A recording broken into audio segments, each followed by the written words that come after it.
And the third is the Nijangood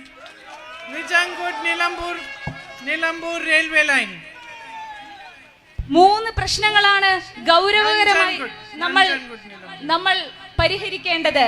ഒന്നാമത് രാത്രി യാത്രയ്ക്കുള്ള നിയന്ത്രണം. രണ്ടാമത്തെ പ്രശ്നം ബൈരക്കുപ്പ പാലം. മൂന്നാമത്തേത് നഞ്ചങ്കോട് നിലമ്പൂർ റെയിൽവേ ലൈൻ എന്നതാണ്. So I met the Central Minister Gadkari ji about the night ban, and he has promised me that they are going to try their best to find a reasonable solution for the issue and to put all their heads together, all the different departments and different areas concerned, so that they can find some solution. I know that this is a very big problem.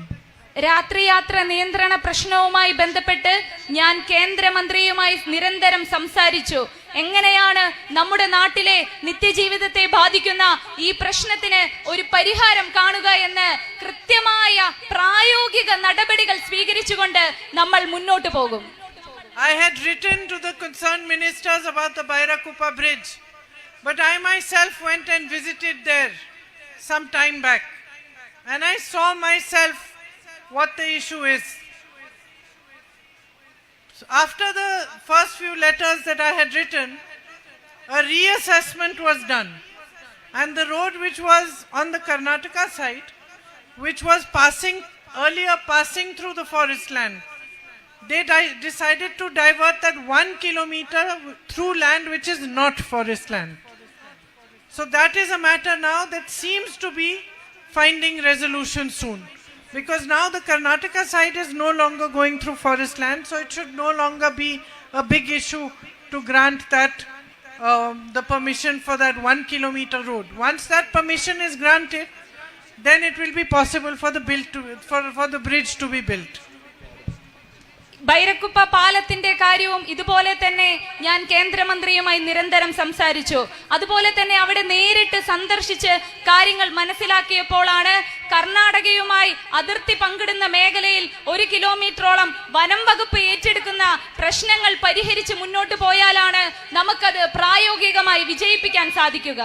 I had also written about the Nanjangud Nilambur railway line and many other issues as well. Some of those issues got resolved.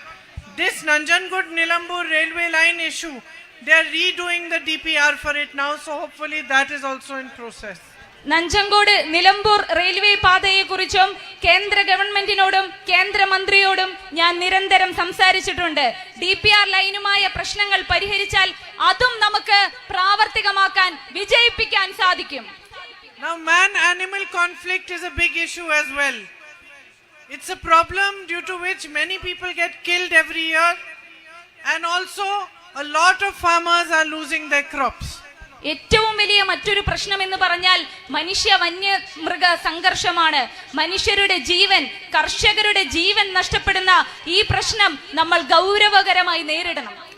This is a complex and complicated problem.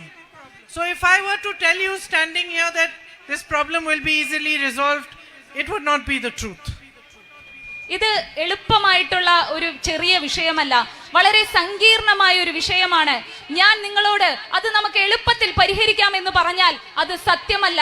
ഇത് വളരെ സങ്കീർണമായ ഒരു വലിയ പ്രശ്നം തന്നെയാണ്. To resolve this problem, we need political will. ഈ പ്രശ്നം പരിഹരിക്കാൻ നമുക്ക് രാഷ്ട്രീയ ഇച്ഛാശക്തി അനിവാര്യമാണ്. Not national, we need state level political will. സംസ്ഥാന സർക്കാരിന്റെ ഇച്ഛാശക്തിയാണ് ഏറ്റവും അധികം വേണ്ടത്.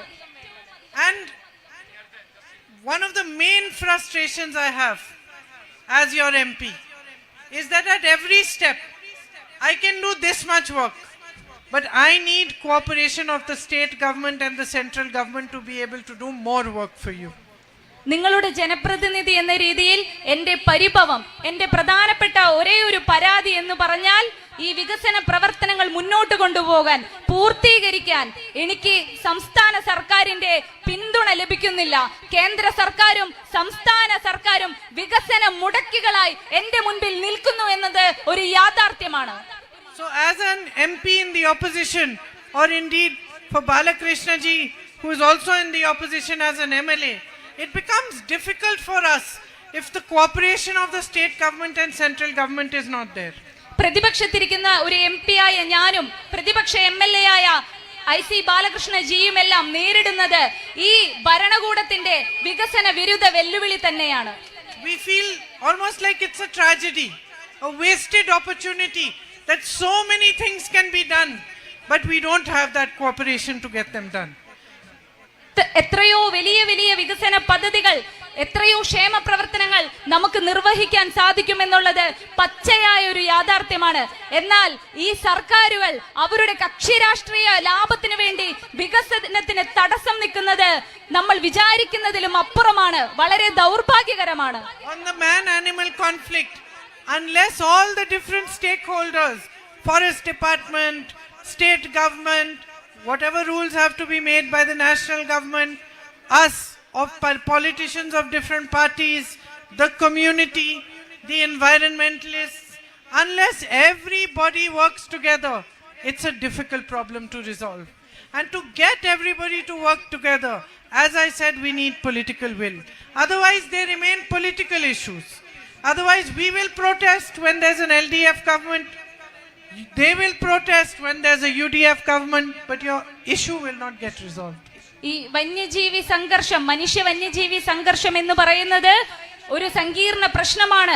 അത് ആരെങ്കിലും ഒരാളോ ഒരു ഭരണകൂടം വിചാരിച്ചാൽ മാത്രമല്ല, ഭരണവകുപ്പുകൾ, വനം വകുപ്പ്, മറ്റു ഭരണ സംവിധാനങ്ങൾ, സമൂഹങ്ങൾ എല്ലാവരും ഒത്തൊരുമിച്ച് വലിയ ഇച്ഛാശക്തിയോടുകൂടി കൂട്ടായി പ്രവർത്തിച്ചാൽ മാത്രമാണ് നമുക്കതിന് പരിഹാരം കാണാൻ സാധിക്കുകയുള്ളൂ.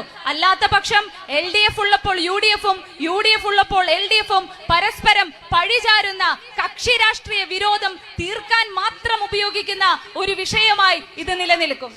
I think one of the greatest tragedies of Kerala today is that for 10 years you have had a government that has not really cared about you. That the longer they have stayed in power, the more power they have got, the more corrupt they have become, and the more callous they have become. ഏറ്റവും സങ്കടം എന്ന് പറയുന്നത് 10 വർഷം LDF സർക്കാരിന് അധികാരം ലഭിച്ചിട്ടും മനുഷ്യരുടെ പ്രശ്നങ്ങൾക്ക്, ആശങ്കകൾക്ക് പരിഹാരം കാണാൻ സാധിക്കുന്നില്ല എന്നതാണ്. ഭരണം കൂടുതൽ കിട്ടും തോറും, കൂടുതൽ ഭരണകാലം കൂടും തോറും അഴിമതി കൂടുക മാത്രമാണ് ഇവിടെ സംഭവിച്ചത്. If I ask you to look back at the last 10 years of your life and to see what has the government done for you, if I ask you, have the employment opportunities increased for you? Yes or no? കഴിഞ്ഞ 10 വർഷത്തിനുള്ളിൽ ഇവിടെ തൊഴിൽ സാധ്യതകൾ വർദ്ധിച്ചോ ഇല്ലയോ? No. If I ask you whether education facilities have improved, വിദ്യാഭ്യാസ സൗകര്യങ്ങൾ നമ്മുടെ നാട്ടിൽ കൂടിയോ അതോ കുറഞ്ഞോ? has it become easier for you to access health care? ആരോഗ്യ മേഖലയിൽ നമുക്ക് സൗജന്യമായ കാര്യങ്ങൾ അല്ലെങ്കിൽ മറ്റു കാര്യങ്ങൾ എളുപ്പത്തിൽ നേടാൻ സാധിച്ചോ ഇല്ലയോ? Those of you who run shops and businesses here, ഇവിടെ ചെറുകിട കടകൾ, വ്യവസായങ്ങൾ നടത്തുന്നവരുടെ അവസ്ഥ എന്താണ്? have your businesses been earning more or have you been facing more and more problems over the last 10 years? കൂടുതൽ ലാഭമാണോ അതോ കൂടുതൽ പ്രതിസന്ധികളും പ്രശ്നങ്ങളുമാണോ നിങ്ങൾ നേരിടുന്നത്? So the answer to all these questions is no. That means for 10 years, what has the government done for you? എല്ലാ ചോദ്യങ്ങൾക്കും ഉത്തരം ഇല്ല എന്നാണ്, നോ എന്നാണ്. അങ്ങനെയെങ്കിൽ 10 വർഷം ഭരണത്തിലിരുന്ന ഈ സർക്കാർ എന്താണ് ചെയ്തത്? Today Kerala is burdened by debt. Keralam അതിന്റെ ബാധ്യത ചുമക്കുകയാണ്. Your natural resources are being handed over to big corporates like Adani. നമ്മുടെ പ്രകൃതി വിഭവങ്ങൾ അത് കുത്തക മുതലാളിമാരായ അദാനിയെ പോലെയുള്ളവർക്ക് വിട്ടുകൊടുക്കുന്നു. For all those who come from Kerala and those who actually love Kerala, people like me who are dedicated to the service of the people of Kerala, it's nothing short of a tragedy. We see the sea, the resources, the beautiful forests, the tourism opportunities, the population which is intelligent, educated, hardworking. We see resources everywhere being wasted, opportunities everywhere being wasted. ഏറ്റവും സങ്കടകരമായ ഒരു കാര്യം, കേരളത്തെ സ്നേഹിക്കുന്നവർ, കേരളത്തിന്റെ വികസനം ആഗ്രഹിക്കുന്നവർ ഇവിടത്തെ പ്രകൃതി വിഭവങ്ങൾ, നമ്മുടെ വിനോദസഞ്ചാര മേഖലയിലെ സാധ്യതകളെല്ലാം നമ്മൾ ഉപയോഗിക്കാതെ, അത് ക്രിയാത്മകമായി ഉപയോഗിക്കാൻ ഒരു സർക്കാരിന് സാധിക്കാതെ അത് നശിപ്പിച്ചു കളയുന്ന അലസത നമ്മളെ വേദനിപ്പിക്കുന്നു. We look at the tribal communities and we see that in this day and age they have no access to health care. They are riddled with diseases like anemia. They are malnutritioned. Alcoholism is going up because there is no employment opportunity. Children go to school, they drop out of school because they don't get an equal education. They don't get an equal opportunity. ഇന്നും നമ്മുടെ ഗോത്രവർഗ മേഖലയിലെ മനുഷ്യർ, കുട്ടികൾക്ക് ആരോഗ്യ പ്രശ്നങ്ങൾക്ക് ഒരു പരിഹാരം കാണാൻ സാധിക്കുന്നില്ല.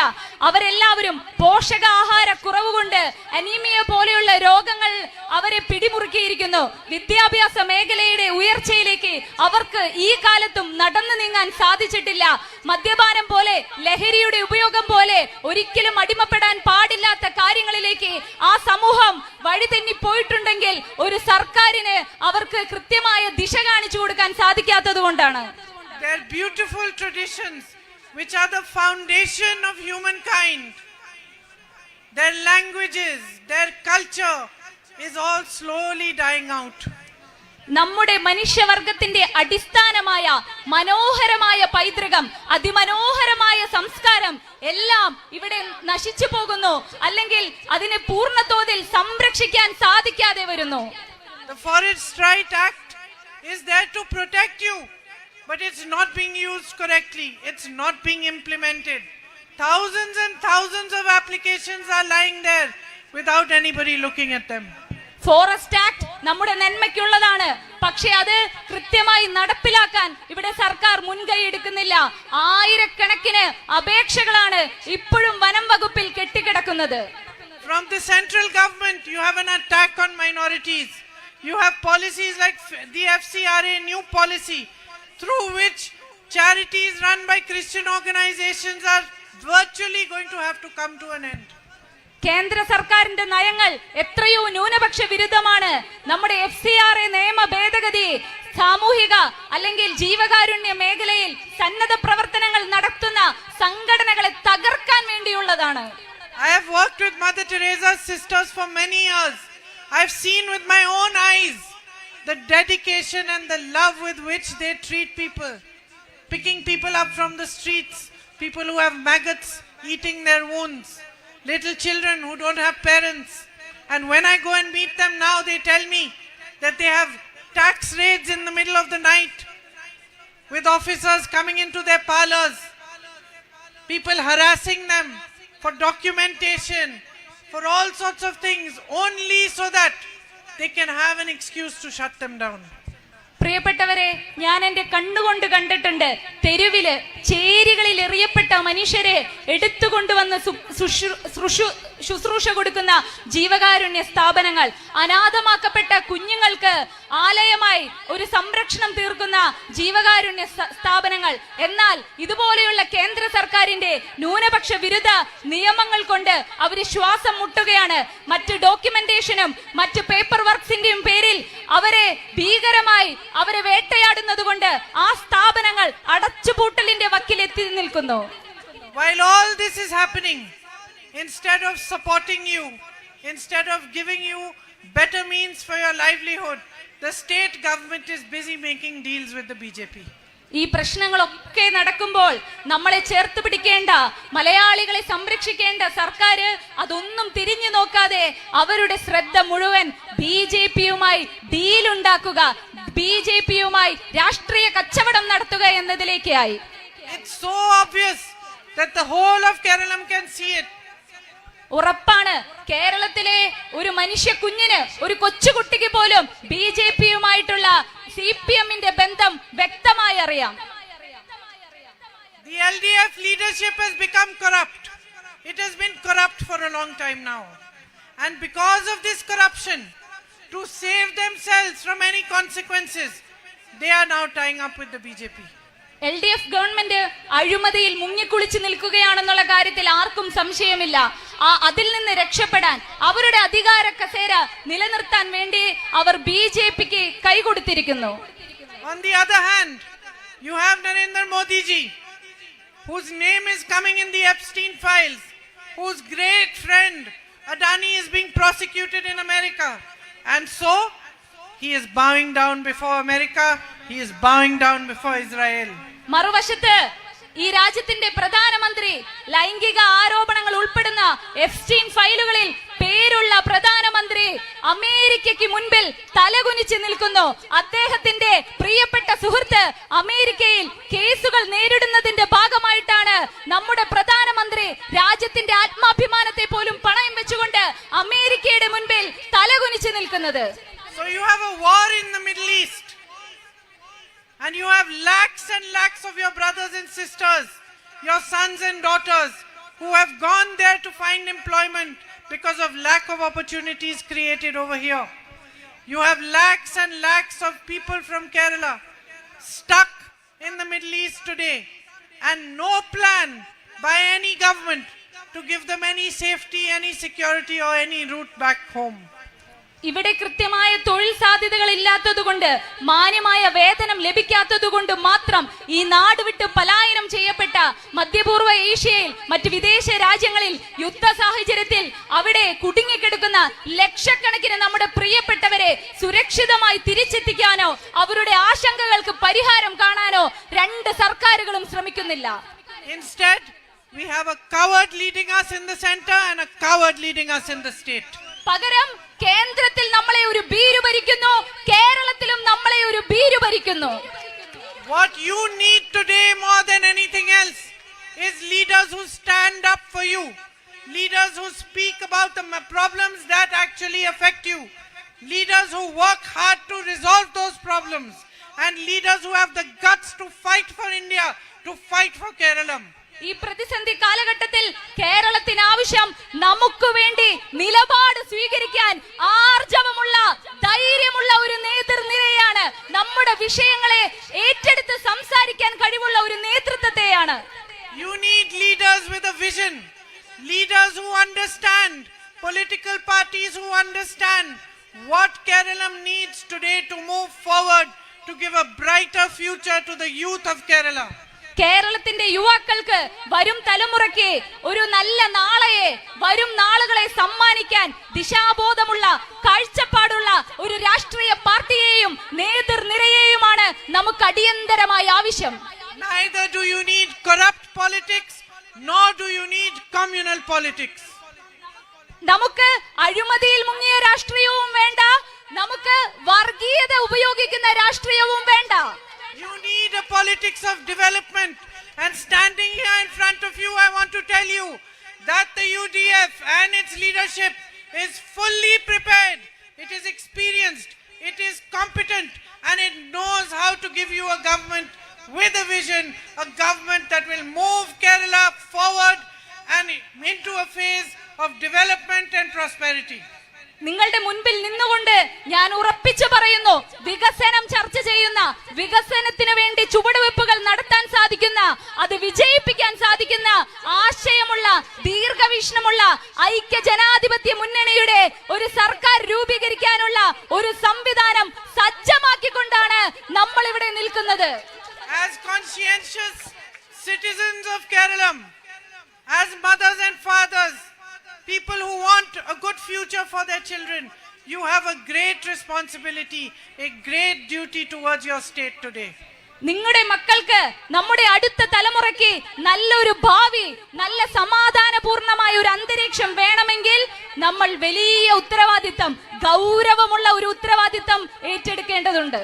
And that responsibility is to remind the entire political class, to remind each and every leader who stands before you and gives speeches and gives you lectures like I am doing now, to remind us that accountability is the cornerstone, the foundation of democracy. ഇവിടെ സംസാരിക്കുന്ന എല്ലാ നേതാക്കളോടും, എല്ലാ രാഷ്ട്രീയ പാർട്ടികളോടും നിങ്ങൾ പൗരന്മാർ ആവശ്യപ്പെടേണ്ടത് ഒന്നു മാത്രമാണ്. ഏറ്റവും പ്രധാനപ്പെട്ട കാര്യം എന്ന് പറയുന്നത്, ജനാധിപത്യത്തിന്റെ ഏറ്റവും പ്രധാനപ്പെട്ട കാര്യം എന്ന് പറയുന്നത് വോട്ടർമാരോടുള്ള, പൗരന്മാരോടുള്ള സുതാര്യതയാണ്. 10 years of unbridled power without accountability, without responsibility has brought Kerala here today to the highest record of unemployment, to burdens of debt on the economy. 10 വർഷത്തെ ദുർഭരണത്തിന്റെ ഫലമാണ് നമ്മുടെ നാട്, നമ്മുടെ സംസ്ഥാനം കുതിച്ചുയർന്ന തൊഴിലില്ലായ്മയുടെ മേഖലയിലേക്ക്. തൊഴിലില്ലായ്മയിൽ ഇത്രമാത്രം വർധനവ് സംഭവിച്ചിട്ടുണ്ടെങ്കിൽ, വിലക്കയറ്റത്തിൽ, അഴിമതിയിൽ ഇത്രമാത്രം നമ്മുടെ സംസ്ഥാനം ഞെരുങ്ങി അമരുന്നുണ്ടെങ്കിൽ അത് 10 വർഷത്തെ ദുർഭരണത്തിന്റെ ഫലമാണ്. To corruption at every level and to a state which has every resource possible available, but every resource that has been squandered and wasted. ഒരുപാട് സാധ്യതകളുള്ള, ഒരുപാട് വിഭവങ്ങൾ വലിയ രീതിയിൽ ഉപയോഗിക്കാൻ സാധിക്കുന്ന ഒരു സംസ്ഥാനം, അതെല്ലാം ഉപയോഗശൂന്യമായി, കാഴ്ചപ്പാടില്ലാതെ, ദീർഘവീക്ഷണമില്ലാതെ നശിപ്പിച്ചു കളയുന്നു. Give us the opportunity to provide you with a good government. ഒരു നല്ല ഭരണകൂടത്തെ നിങ്ങൾക്ക് സമ്മാനിക്കാൻ ഒരു അവസരം ഞങ്ങൾക്ക് തരൂ. Let us show you how a government, if dedicated to the people, if working hard to resolve your problems, can actually bring about change in your ഞങ്ങൾ life. കാണിച്ചു തരാം ജനങ്ങൾക്ക് വേണ്ടി പരിപൂർണമായി സമർപ്പിക്കപ്പെട്ട ഒരു ഭരണകൂടം എങ്ങനെയാണ് പ്രവർത്തിക്കുക എന്നത്. We want to build a world-class tribal university in Wayanad. വയനാടിന്റെ മണ്ണിൽ ലോകോത്തര നിലവാരമുള്ള ഒരു ട്രൈബൽ യൂണിവേഴ്സിറ്റി നമുക്ക് ഉറപ്പു നൽകാൻ സാധിക്കും. One that gives tribal children an opportunity to get a great education, but also one that preserves your languages, your traditions, your cultures, and makes every child proud of where he comes from. ഗോത്രവർഗ വിദ്യാർത്ഥികളുടെ, കുഞ്ഞുങ്ങളുടെ പഠന നിലവാരം ഉയർത്തുക എന്നതിനും അപ്പുറം ലോകം ശ്രദ്ധിക്കുന്ന സവിശേഷതയുള്ള, പൈതൃകമുള്ള, വലിയ ചരിത്രമുള്ള ഗോത്രവർഗ സംസ്കാരത്തെ ഉയർത്തിപ്പിടിക്കാൻ നമ്മുടെ ഗോത്ര സർവകലാശാല നമ്മളെ സഹായിക്കും. We want to open coaching centers specially for marginalized communities and their children. പാർശ്വവൽക്കരിക്കപ്പെട്ട കുട്ടികൾക്ക്, വിദ്യാർത്ഥികൾക്ക് വേണ്ടി പ്രത്യേക കോച്ചിംഗ് സെന്ററുകൾ നമ്മൾ തുടങ്ങും. To help those affected by the man-animal conflict, we want to increase compensation by 50% and make a policy that it should be available to you within 7 days. വന്യജീവി മനുഷ്യ സംഘർഷത്തിന്റെ ഭാഗമായി ഇരയാക്കപ്പെട്ട മനുഷ്യർക്ക് അവരുടെ നഷ്ടപരിഹാരം 50% ഉയർത്തുകയും അത് 7 ദിവസത്തിനുള്ളിൽ നിങ്ങളുടെ കൈകളിലേക്ക് എത്തിക്കാൻ ഉറപ്പുവരുത്തുന്ന നയങ്ങൾ ഒരു സർക്കാർ, വരും സർക്കാർ ഉറപ്പായി ഏറ്റെടുക്കും. We want to give crop compensation in the identified hotspots of this conflict.